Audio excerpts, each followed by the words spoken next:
Lundi 15 avril 2013, il est 20h.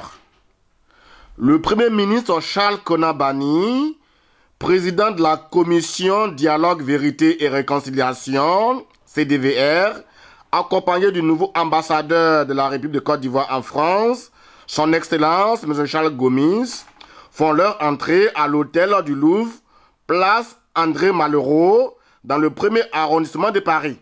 C'est le cadre choisi par la plateforme CDVR France pour la présentation de sa mission et de sa faisabilité, à lui confiée par le président Charles Konan Banny.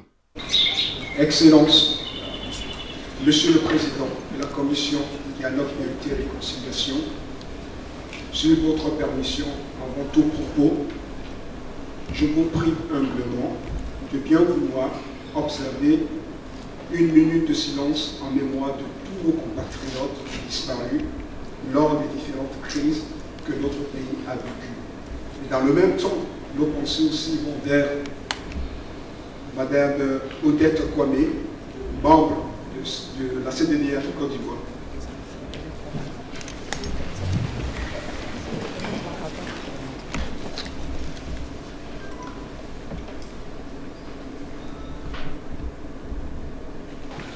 Son Excellence, Monsieur le Président de la CDVR, la coordination de la CDVR France, à la voix de son coordinateur, M. Moussa Guessoulé, voudrais vous exprimer mes vives salutations et vous dire à quoi. Mais avant cette présentation succincte, des actions déjà menées sur le terrain en France, il est revenu ici à M. Marshall Balou, l'un des conseillers de Banny, de restituer la mission de la Commission centrale depuis la Côte d'Ivoire. Mesdames et messieurs, je voudrais profiter de cette occasion pour rappeler de façon synthétique les missions assignées à cette institution. La Commission Dialogue, Vérité et Réconciliation est chargée de faire la lumière sur les crises passées et les crises récentes, c'est-à-dire rechercher qui a fait quoi, quand et pourquoi. Elle est chargée de rechercher les causes profondes de la fracture sociale. Elle est chargée d'identifier les victimes et de leur donner la parole. Elle est chargée de proposer des réparations aux victimes, d'obtenir les aveux et la repentance des auteurs reconnus de violations des droits de l'homme. Elle est chargée de faire des recommandations à l'exécutif, recommandations qui, si elles sont mises à exécution, devaient permettre de poser les fondements d'une véritable nation, travaillant dans la paix et retrouvant sa vocation d'être un modèle de l'espérance promise à l'humanité, comme nous l'avons chanté tout à l'heure. Prenant la parole, M. Denis Indri, secrétaire général de la plateforme CDVR France, a quant à lui insisté sur les actions déjà réalisées, non sans attendre de la Commission centrale plus de moyens, surtout financiers, pour parcourir l'ensemble de la France, sensibiliser les Ivoiriens les plus radicaux et instruire cette diaspora à travers des ateliers de réflexion sur le respect de la vie humaine pour que le drame vécu pendant la crise post-électorale n'arrive plus jamais en Côte d'Ivoire. Donc, Monsieur le Président, nous avons, dès la réception du mandat, donc organisé la plateforme pour pouvoir assurer notre mission de la façon la plus efficace possible. Donc, nous avons une structure d'organisation qui est en étoile.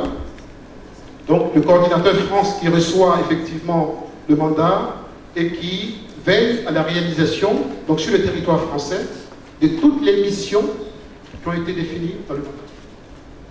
Ensuite, nous avons des équipes qui vont porter le fonctionnel donc, de cette plateforme.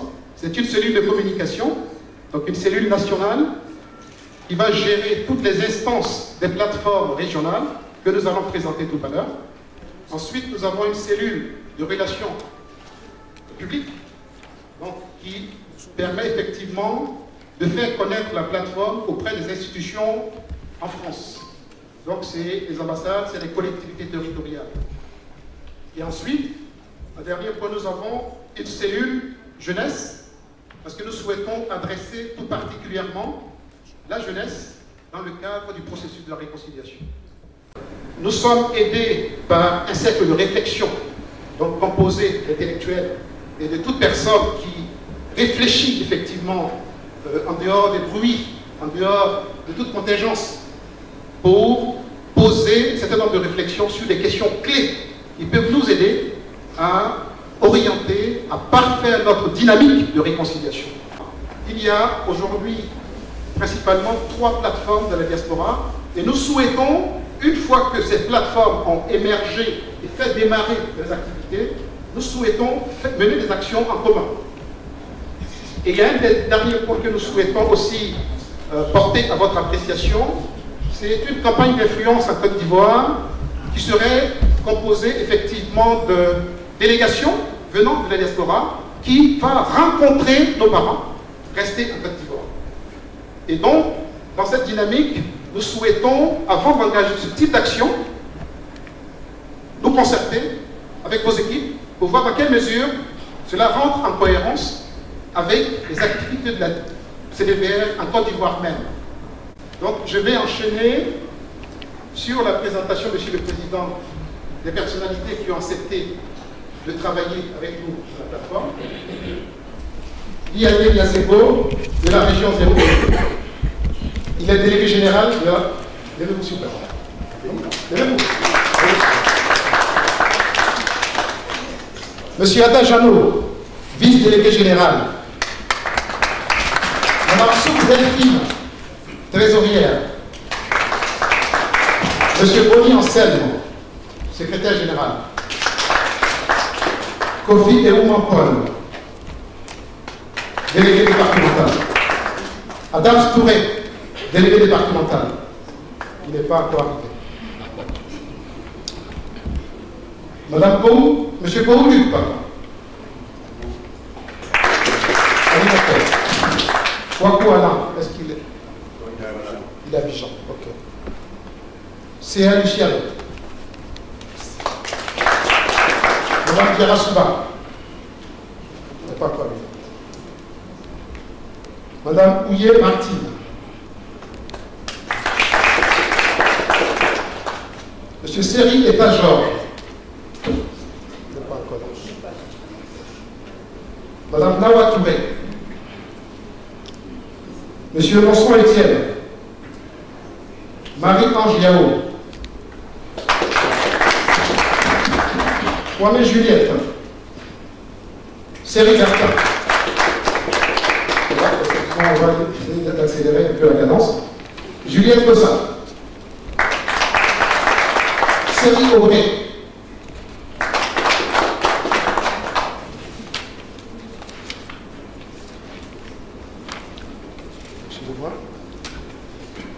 Ok, donc je vais citer dans la foulée les invités de la région 02. Ils ne sont pas très nombreux. Ils sont venus aujourd'hui. Donc il y a M. Kwasi Atta. Est-ce qu'il est là pour l'instant? M. Kwasi Atta est délégué général donc, de la grande région 02. C'est la Bretagne, le Mans, Nantes, tel que ça a été indiqué tout à l'heure. Alors, il y a Moué Anassa. Il y a Kwame Nguessan Estelle.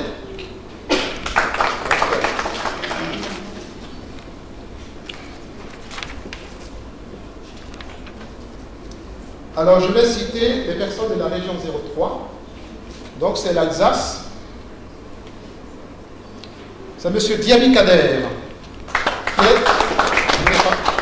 Il n'est pas encore arrivé. C'est M. C.A. Kossajan, qui est effectivement le vice-délégué général de cette région 03. Madame Dazaon Philomène.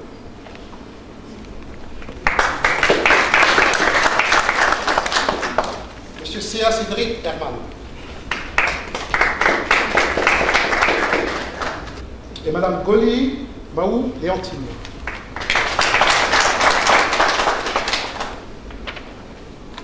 La région 04, c'est la région de Bordeaux. Donc c'est Monet Franck. Monet Franck est le vice-délégué général de cette région et il remplace aujourd'hui Anissé Sopi, qui est le délégué général, qui n'a pas pu se déplacer. Ensuite, il y a M. Boisbré Louis-Philippe, qui est animateur général. Et je passe à la région 05, rapidement, donc. M. Broukwame Joach, est-ce qu'il est là? Délégué général. Donc c'est la région de Marseille. M. Takuo Marcel.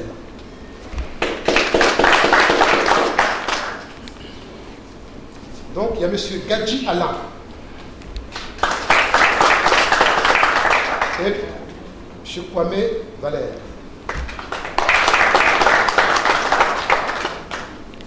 Ok, je n'ai oublié personne.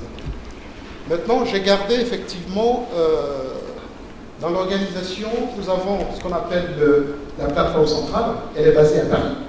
Donc elle n'est pas, j'allais dire, ancrée territorialement, en fait, mais en réalité si. Mais son action, c'est, j'allais dire, de centraliser au niveau national l'organisation de la plateforme, en fait. Donc, je vais citer toutes ces personnes qui font partie de la plateforme centrale, en commençant par Tchétché Rebecca. Diarasouba Vamoussa. Il y a Marc Colomb, mais apparemment pas le Colomb. Diabaté Kodé. Jean Modeste. Nyonkin Félix. Aruna Sidibé. Aka Agnofe. Vincent Hippo. Laurent Kanga. Le professeur Georges Toili. Abou Smith, est-ce qu'Abou Smith est là? D'accord. Monsieur Kwaku Dje. Monsieur Kwasi Herman. Monsieur Guy Sebo. Je vous remercie.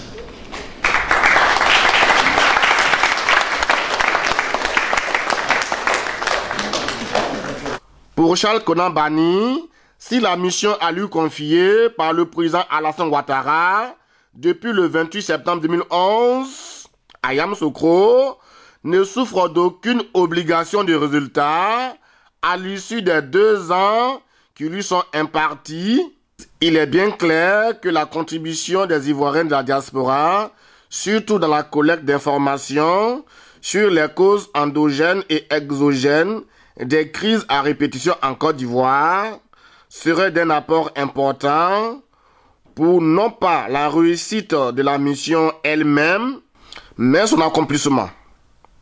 Mission réussie, 2 ans après, non. Mission accomplie, là oui, a-t-il martelé. Merci, monsieur le secrétaire général.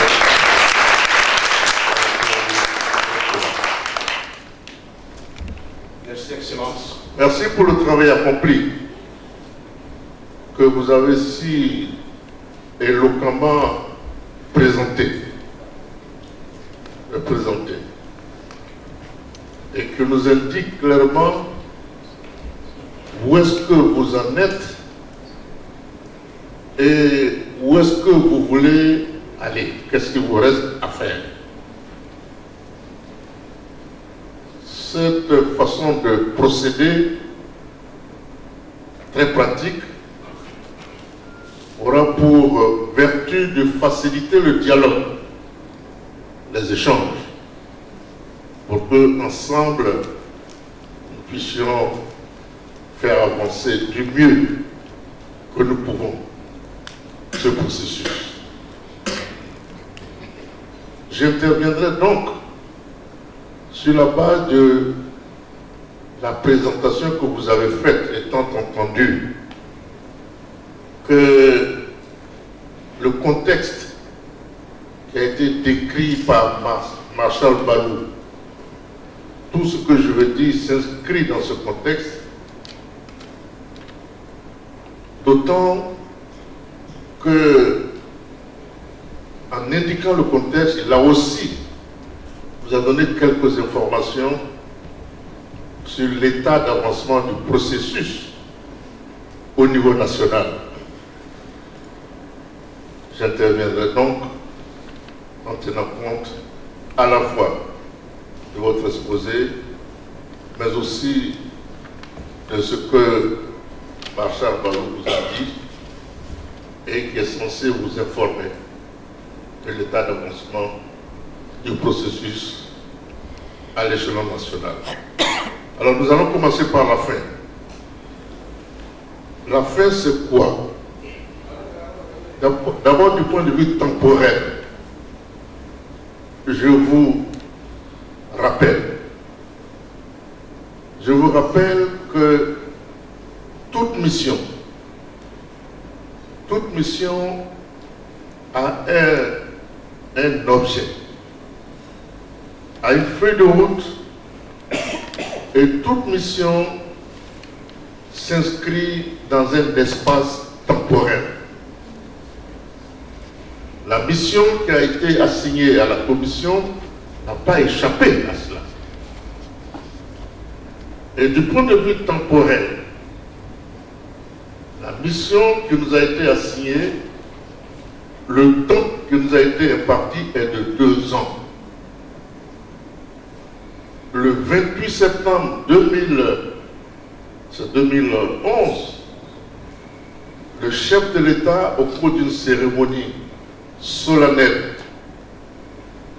qui s'est déroulée à Yamoussoukro, nous a remis à la commission, par mon intermédiaire, la feuille de route. Et l'ordonnance prévoit que la mission s'inscrit dans un espace de temps de 2 ans. Il faut respecter les délais. Quand on vous donne une mission, la première des choses, c'est de respecter l'objet, et s'il y a un délai, c'est de le respecter. Je le dis pour que nous en soyons conscients.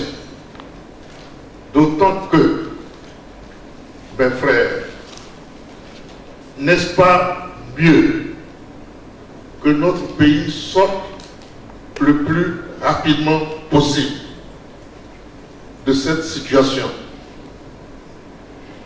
Évidemment, l'ordonnance ne nous indique pas, ne nous donne pas une obligation de résultat, car personne ne peut donner comme obligation de résultat à un homme de réconcilier 2 hommes. Personne. Et l'ordonnance du chef de l'État ne l'indique pas. L'ordonnance du chef de l'État dit qu'au bout de 2 ans, nous devons faire des recommandations après avoir répondu à un certain nombre de questionnements qui ont jalonné notre histoire, les crises répétées, après que nous ayons recherché les solutions aux questions suivantes. Qui a fait quoi? Je résume. Qui a fait quoi? Quand et pourquoi? Toutes les crises passées et récentes, toutes les violations de droits humains que le pays a subies, l'ordonnance nous oblige à rechercher les auteurs et à établir la liste des victimes, à faire la typologie des violations des droits humains, à obtenir la reconnaissance par les auteurs des crimes commis et à obtenir leur repentance, obtenir des victimes qu'ils pardonnent, et pour cela que ces victimes reçoivent réparation.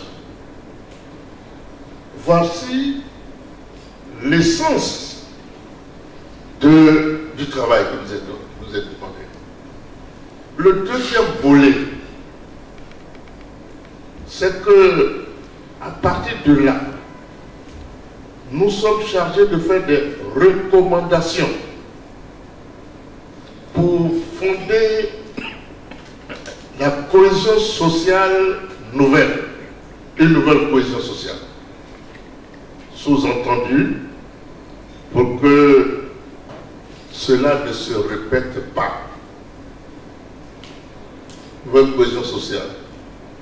Nous sommes chargés de faire des recommandations pour une nouvelle démocratie, pour que priment les valeurs, un certain nombre de valeurs sur ce qui est considéré comme non-valeurs.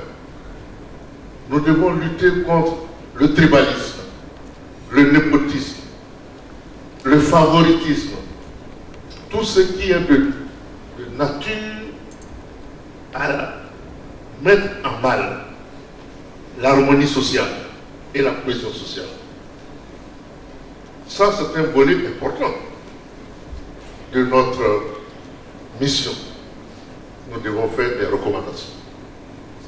Et c'est l'ensemble de tout ça. Quand nous aurons fait la typologie, quand les auteurs des violations auront eu le courage de reconnaître, quand les victimes auront peut-être eu eux aussi le courage de pardonner, parce que nous sommes une justice de pardon, alors l'engagement que nous devons prendre tous, la nation, c'est de refonder la Côte d'Ivoire,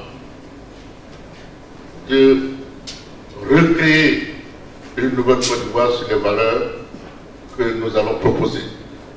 Voici la mission. Tout cela au bout de 2 ans. Si je compte bien, au bout, je parle de 28 septembre, disons que le 28 septembre 2013, je souhaite que nous puissions rendre notre rapport. Je ne dirais pas à ce moment-là mission terminée, je dirais mission accomplie. C'est différent. Mission accomplie. Terminée ou pas, c'est pas ça la question. Car au fond, la réconciliation, ça peut prendre des années et des années.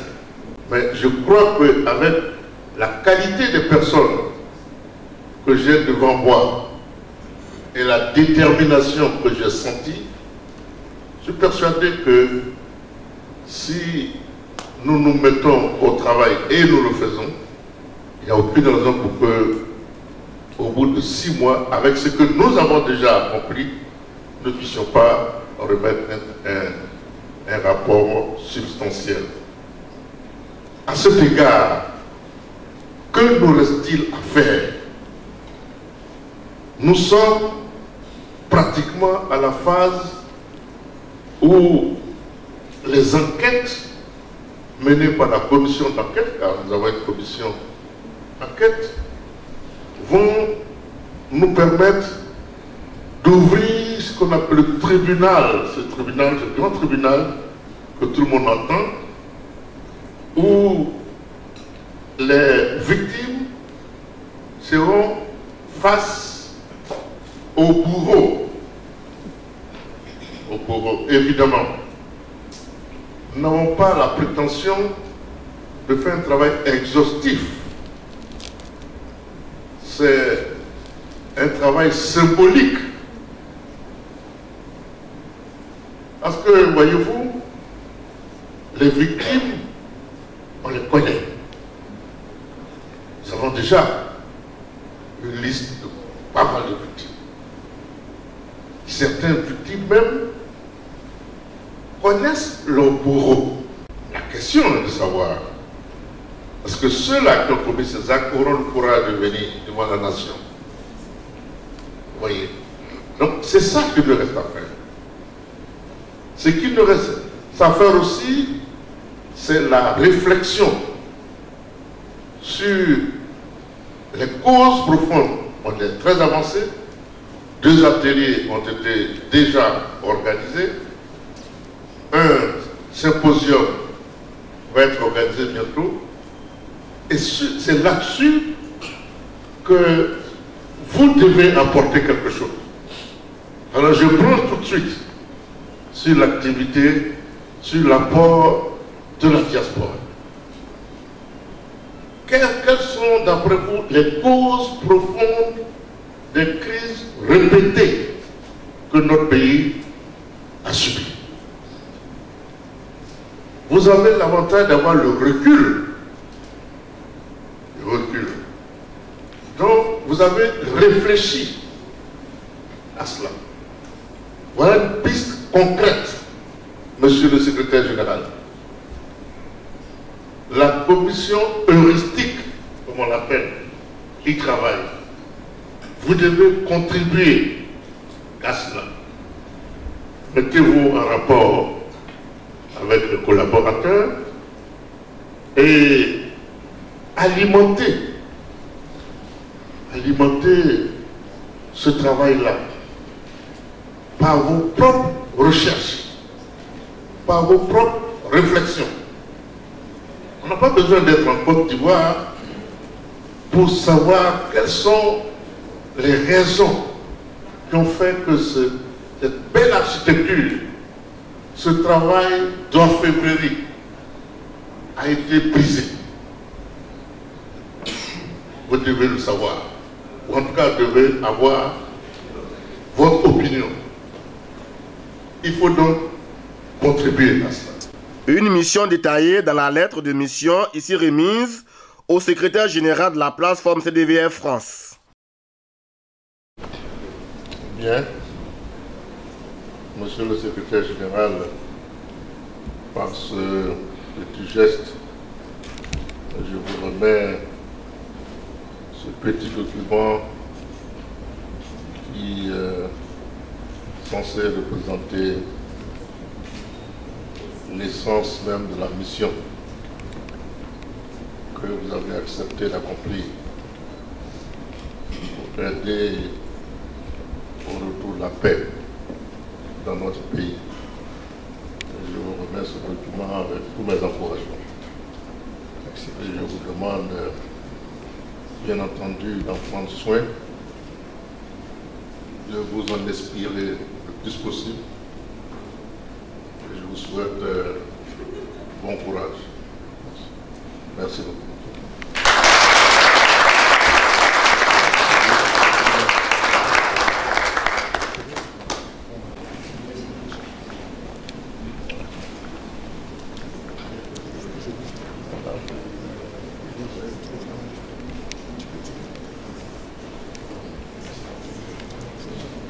L'ambassadeur va vous saluer tout à l'heure.